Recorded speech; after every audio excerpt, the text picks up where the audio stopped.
Sebenarnya permasalahan Agus dan Nopi ini sebenarnya permasalahan sederhana ya, di mana Nopi yang ibaratnya mengumpulkan dana donasi, Agus yang menerimanya. Nah, sebenarnya masalah mereka ini simple ya, tapi karena banyak orang-orang ketiga yang ingin masuk dalam cerita ini, yang mengambil keuntungan, yang mencari pansos, ini yang menjadikan buyar yang ibaratnya tidak sesuai dengan apa yang terjadi untuk saat ini. Ya, contohnya Agus. Sebenarnya Agus, menurut kata hati Agus, ya, apa yang dia lakukan untuk saat ini, sebenarnya ketika menerima dana bantuan dari Nopi, Agus menggunakan dengan baik, selesai. Nopi pun sebaliknya seperti itu. Ketika dia memberikan ke Agus, dia awasin dana itu dan ibaratnya dia pantau terus, dan ini juga selesai.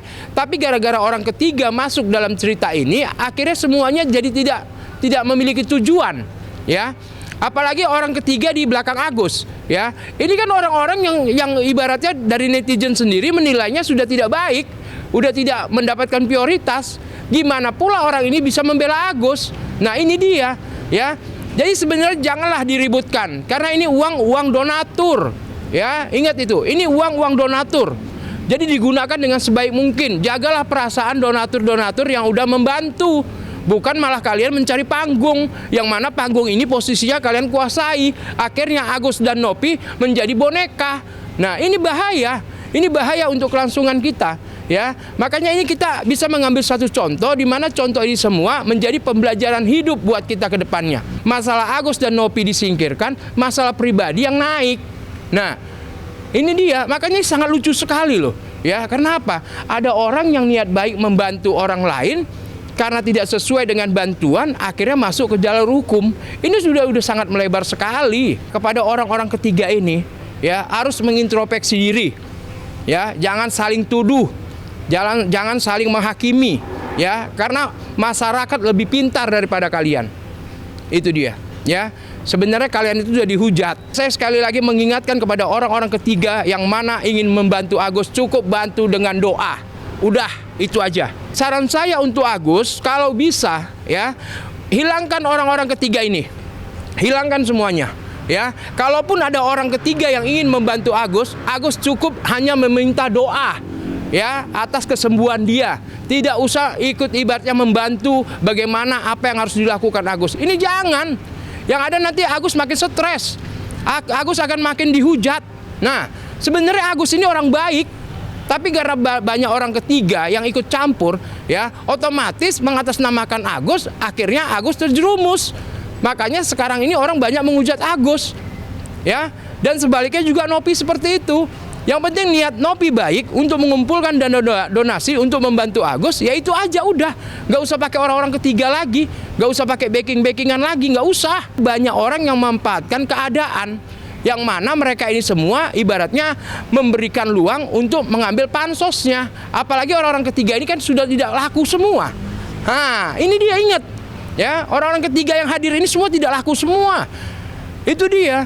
Saya menurut kata batin saya, sebenarnya saya ikutin dari cerita Agus, ini masalah anak kecil yang mana saling menghargai, saling menghormati, hilang keegoisan, ini selesai. Itu dia. Ini yang harus bisa dikuasai, ini yang harus bisa dijalankan sesuai dengan apa yang kita inginkan. Nah, makanya saran saya kalau bisa buat Nopi ataupun Agus ketemu berdua 4 mata, ya, bicarakan semuanya, apa yang harus dilakukan, selesai. Agus ini seperti boneka. Jadi dia tidak ngurusin bagaimana cara pengobatan matanya, malah ngurusin panggungnya, malah ngurusin orang-orang ketiga yang mendampinginya, malah dibawa ke sana, dibawa ke sini. Yang ada habis waktu. Kapan sembuhnya buat Agus? Nah, tujuan kita ini, donasi ini diadakan untuk menyembuhkan mata Agus, bukan Agus digiring ke sana, ya, buat konversi pers, digiring ke sini. Yang ada habis waktu. Yang ada nanti malah lebih jauh, penyakitnya tidak sembuh-sembuh buat Agus. Jadi pesan saya buat Agus, ya, cobalah berpikiran dewasa, ya. Orang ketiga mau ngomong apa, mau ngomong ini, mau ngomong itu, pokoknya tetap Agus fokus pada penglihatannya, pengobatan pada matanya. Intinya seperti itu, ya. Bukan masalah lain-lain, tuntutan sana, hujatan sana, jangan. Jadi pesan saya buat Agus, pokoknya sekarang ini minta bantuan doa, minta penyembuhan, ya, bawa ke dokter, diobati, sembuh. Nah, ketika nanti Agus sembuh, baru kita fight lagi, Gus. Nah, baru enak kamu ceritanya. Karena apa? Cerita utamanya ini dinomor 2 kan. Yaitu yang paling penting adalah kesehatan kamu. Nah, itu dia. Jadi yang kamu minta kepada Nopi cuma satu, bagaimana caranya biar mata saya sembuh, biar uang itu keluar dari Nopi sesuai dengan pertama kali donasi ini dibuat. Ini pesan saya buat Agus.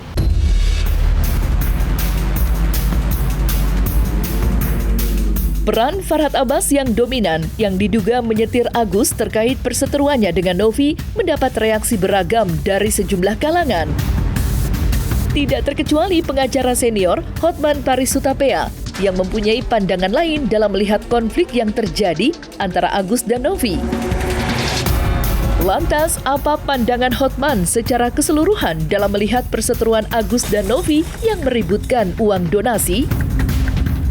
Serta, apa saran Hotman Paris baik untuk pengacara Agus, dalam hal ini Farhad, yang disebut-sebut mempunyai kontrol penuh atas langkah Agus, maupun untuk pihak Novi?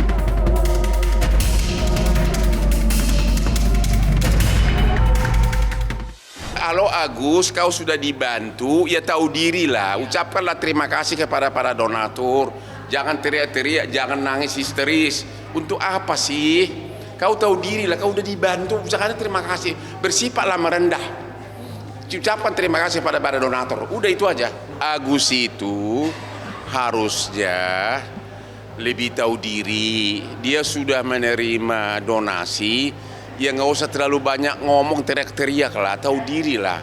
Harusnya dia mengucapkan terima kasih kepada para donatur. Kalaupun dia memakai itu sebagian untuk uang lain, ya udah bilang aja minta maaf gitu loh. Nggak tahu diri lah, udah dibantu kok masih teriak-teriak kayak nggak tahu diri gitu loh. Nggak malu apa dia? Nggak malu apa dia? Gini loh, kalau secara hukum sebenarnya, kalau orang sudah menerima, ini kan bukan donasi publik kan, ini kan donasi pribadi. Kalau dia sudah menerima uang itu, sebenarnya itu sudah milik dia, susah membedakannya itu untuk kepentingan mana. Namun secara moral memang dia harus mempergunakan untuk tujuan sumbangan tersebut. Makanya kalaupun dia memakai untuk tujuan lain, ya minta maaf aja, jangan ya harus tahu diri lah, harus tahu malu gitu loh. Jangan malah marah-marah, teriak-teriak, nangis-nangis gitu loh. Ya sebenarnya itu Kemensos sudah masih terlalu jauh kewenangan. Ini kan masih donasi perorangan kan. Kecuali donasi yang bersifat publik, yang sudah bersifat publik itulah. Ini kan masih perorangan, ya. masih jauh dari kewenangan Kemensos. Nggak ada kewenangan Kemensos. Itu secara hukum, begitu uang itu sudah dikasih ke dia, itu sudah milik dari si Agus. Secara hukum sudah milik dia, cuma penggunaannya secara moral dia salah. Makanya dia harusnya minta maaf, saya udah pakai untuk tujuan lain, itu aja. Mau rekening apa kayak itu kan donasi kan untuk kepentingan dia pribadi kan. Orang juga tahu karena dia ada masalah kan. Jadi itu masih donasi bersifat perorangan, ya. Jadi intinya secara hukum itu sudah milik dia itu uang, ya. Dan itu kan bukan donasi yang bersifat publik yang harus disalurkan ke berbagai sektor. Kalau itu memang nggak boleh. Ini kan donasi kan untuk dia pribadi. Ya kalau dipakai salah digunakan ya minta maaf aja. Ngapain sih para pengacara pada pamer tuh semua agar masuk di medsos. Ya para pengacara pada masuk mau pengen tampil, mau nebeng populer. Ya biar tiap hari masuk di medsos. Kalau saya sih malu. Dan kasus ini juga nggak selesai Bang, maksudnya. Iya, makanya kalau saya jadi pengacaranya si Agus, saya akan bilang, ya udahlah, kau minta maaf aja, terima kasih sudah dikasih sumbangan, saya udah kepake untuk keperluan lain. Tapi itu kan uang sumbangan itu kan sudah milik gua gitu loh. Secara moral memang saya salah, saya minta maaf gitu aja si Agusnya, ya. Aduh itu nggak ada kaitan ke PPATK itu mah, nggak ada itu dah. Itu bukan pidana, bukan pidana. Itu udah milik dia uang itu. Udah deh nggak ada kaitan itu. Itu kalau soal adanya pencemaran nama baik hal lain. Tapi penggunaan uang itu nggak ada pidananya. Itu kan sudah milik dari si Agus.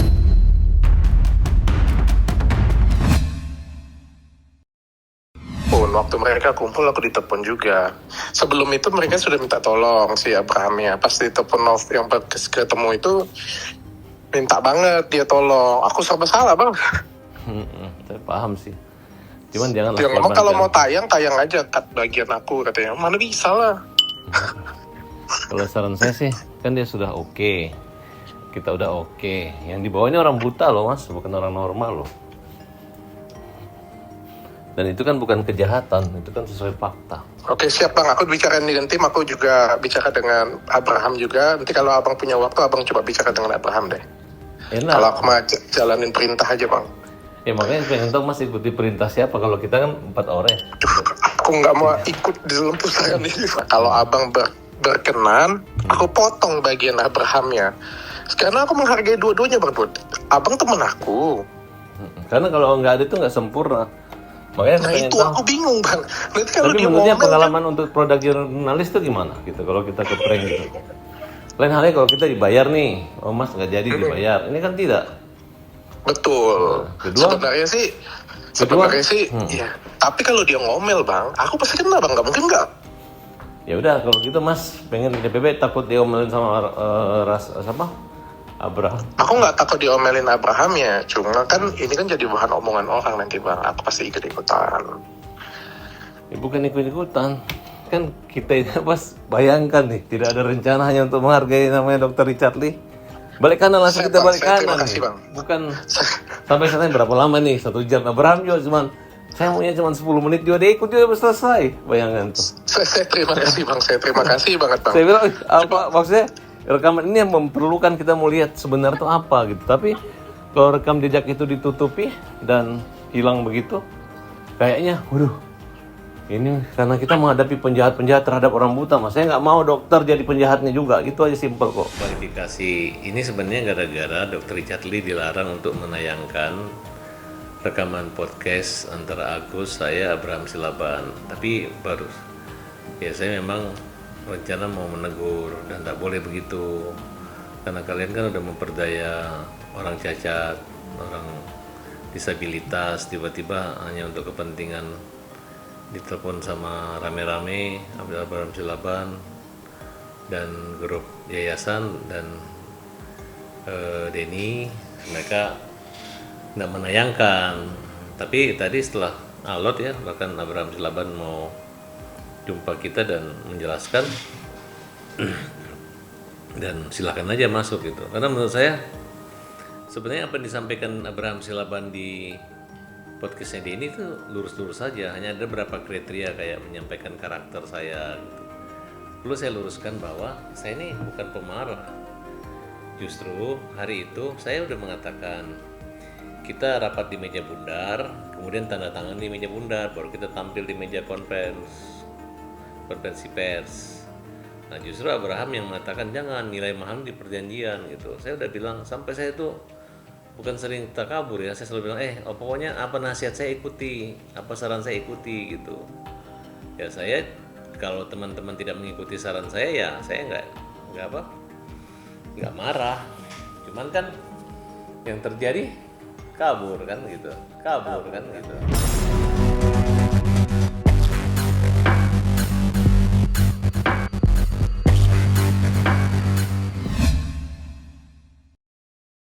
Dari sebulan atau 2 bulan lalu kan melalui Komal gue udah dihubungi ya oleh timnya Novi untuk bergabung menjadi pengacara Novi.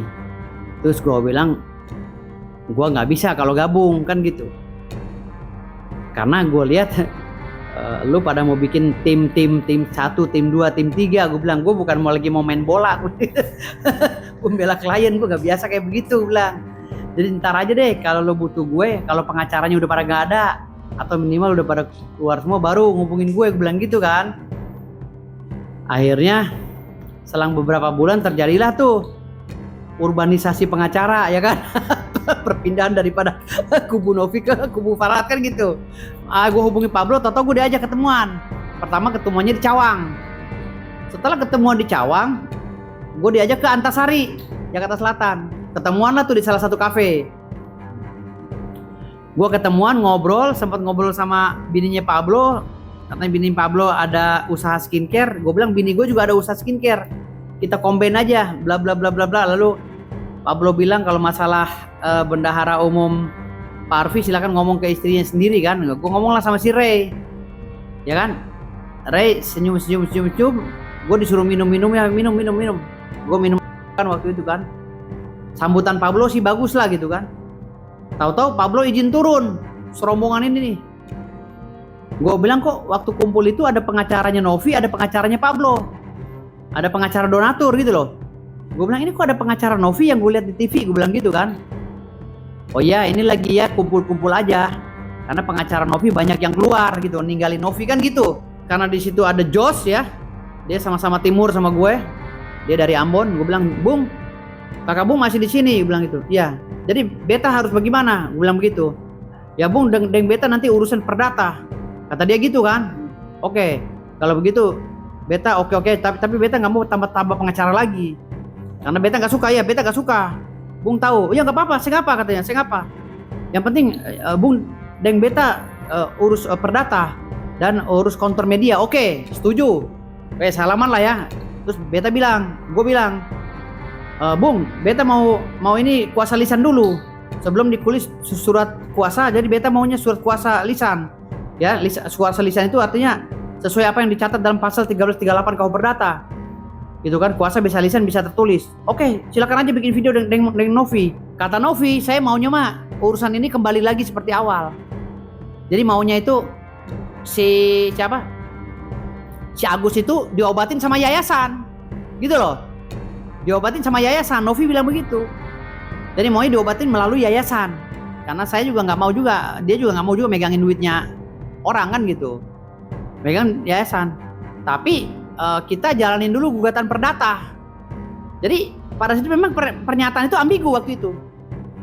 Jadi ada yang bilang gugatan perdata dulu selesain karena keinginan Pablo, Novi keinginannya selesai dengan urusan Agus gitu loh, biar Agus yang didanai oleh Yayasan Novi.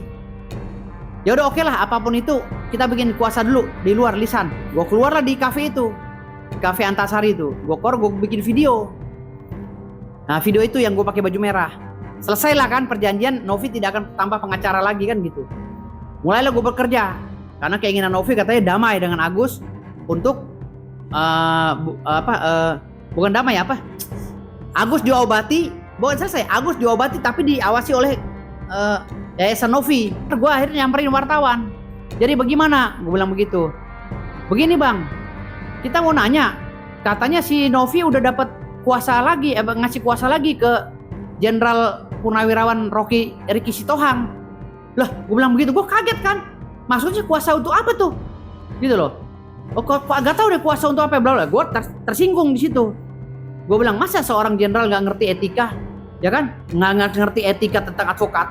Apa yang dituangkan dalam Undang-Undang Nomor 18 tahun 2003, ya kan? Ada pasal 3, pasal 4. Kan di sini ada kuasanya, gitu. Masa dia begitu? Gue pikir begitu kan, sampai gue agak sedikit kesel akhirnya gitu loh. Kan gue udah bilang dari awal gue tuh nggak mau nangani kasus Novi karena ribet, gitu loh. Kasus recehan jadi ribet, bikin rusak nama gue, kredibilitas gue. Dari awal gue udah bilang gue nggak mau, gitu loh. Nah akhirnya gue statement lah tadi tuh di media-media tuh keluar tuh di media-media statement gue gitu loh. Makanya gue nggak mau lagi akhirnya gitu bicara sama media terkait dengan pertanyaan-pertanyaan yang di luar dari substansi dari surat kuasa. Gue nggak mau kalau ditanya media tuh nggak mau gue. Nah, dasarnya dari itu tadi gitu loh. Gue aja dapat kuasa ini masih direbut juga sama orang gitu. Mungkin nasibnya pengacara-pengacara yang lamanya si Novi juga begitu kali, makanya pada mundur. Karena kurangnya koordinasi gitu loh. Karena kurangnya koordinasi dan mungkin juga si Novi ini sindrom star gitu kan, star syndrome.